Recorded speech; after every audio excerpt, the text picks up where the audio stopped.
Chapter 17, Jealousy in the Air. The club was alive with bass that rattled through the floorboards and seeped into every breath. Purple and red lights danced across the room like restless spirits. Josh, or Dirty Red, as the crowd screamed his name, had just finished his set. Sweat dripped down his temples, his glasses fogged slightly at the edges, but his grin was wide, triumphant. Tonight wasn't just another open mic. This was a showcase, full of scouts and producers, and Josh had owned it. His verses had cut through the air like fire, the crowd chanting with him, hands high, faces lit with adrenaline. Micah had never seen him glow like this, alive in the way only music could make him. She sat at a corner table with Tasha and two of Josh's friends. Her heart swelled with pride as the crowd surged toward him. But then it happened. A trio of women pushed through the fans, their laughter high and pointed. One of them, all long legs, glitter dress, and a smile meant to disarm, leaned close, her hand on Josh's chest. Another tugged at his arm, whispering into his ear. The third snapped a picture with him, pressing herself flush against his side. Micah's chest tightened. Josh was smiling, polite, friendly, the kind of smile that came with the territory. But from where Micah sat, the space between polite and too much felt like a razor's edge. And the groupies weren't backing down. Tasha noticed, nudging her. "You good?" Micah forced a laugh. "Yeah. I'm fine." But she wasn't. Her stomach churned. Every giggle, every hand on Josh's arm, every tilt of their heads cut sharper. She hated herself for it, hated the sudden jealousy that made her fingers curl tight against her thigh. She trusted Josh. She knew who he was with. Still, the sight burned. Josh finally broke away, weaving through the crowd until he reached her table. "Hey," he said, voice still buzzing with post-performance adrenaline. "What did you think?" "You killed it," Micah said. She meant it, but her smile felt stiff, her voice too thin. Josh didn't miss it. He sat beside her, leaning in close. "You sure? You look like you saw a ghost." "I'm fine," she lied again, sipping from her water.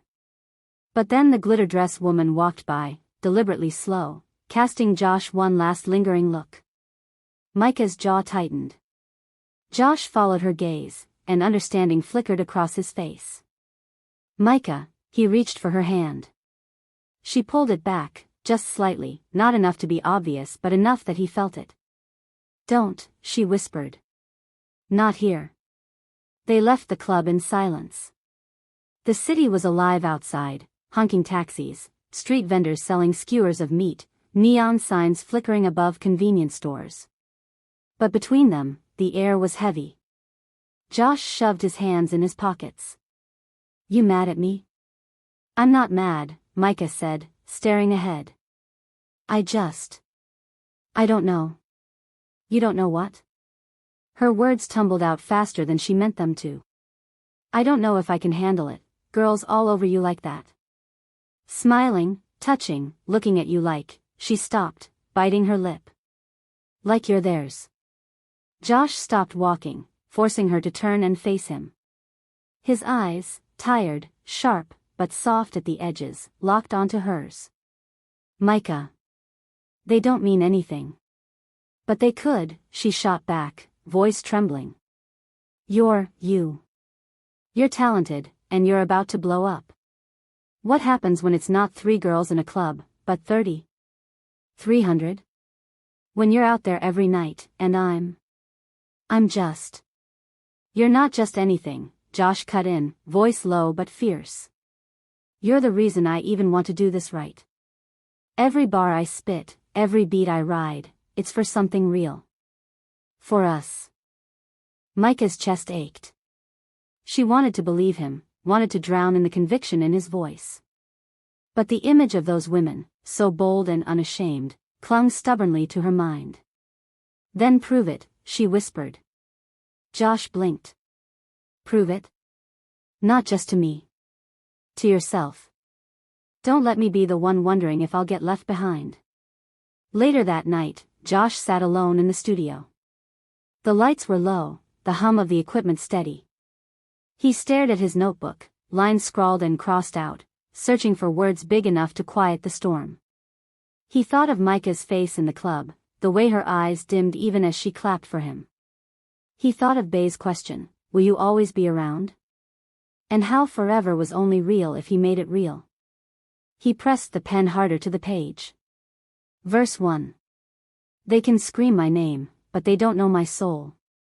They can touch my arm, but they don't make me whole. Crowds fade, but the real stays. You're the one I want when the spotlight sways. His voice cracked as he rapped it out, raw and unpolished. But it was real. The next day, Micah walked into the studio. She hadn't planned to, her pride still stung from the night before, but something in her told her she needed to see him. Josh looked up from the booth, glasses askew, notebook open. "Didn't think you'd come." "I almost didn't," she admitted. He gestured for her to come closer. "Then listen." He hit play. The beat rolled out, heavy bass, smooth rhythm. His voice layered over it, fierce and clear. "They can cheer, they can try, they can pull at my sleeve. But you are the one I choose, the one I believe. Forever ain't a maybe, it's the vow in my tone. Crowds might love me, but you're my home." Micah's throat tightened. When the track ended, Josh didn't move. He just watched her, waiting. She stepped into the booth, standing inches from him. "You wrote that last night?" "For you," he said simply. Her walls cracked. The jealousy hadn't vanished, but the reassurance she needed was there, wrapped in rhyme and rhythm, sealed in his voice. Micah leaned into him, forehead against his chest. "Don't make me doubt you again, Joshua." He kissed the top of her head, arms closing around her. "Then don't doubt yourself either. We're in this together." And for the first time since the spotlight started to burn, Micah believed it.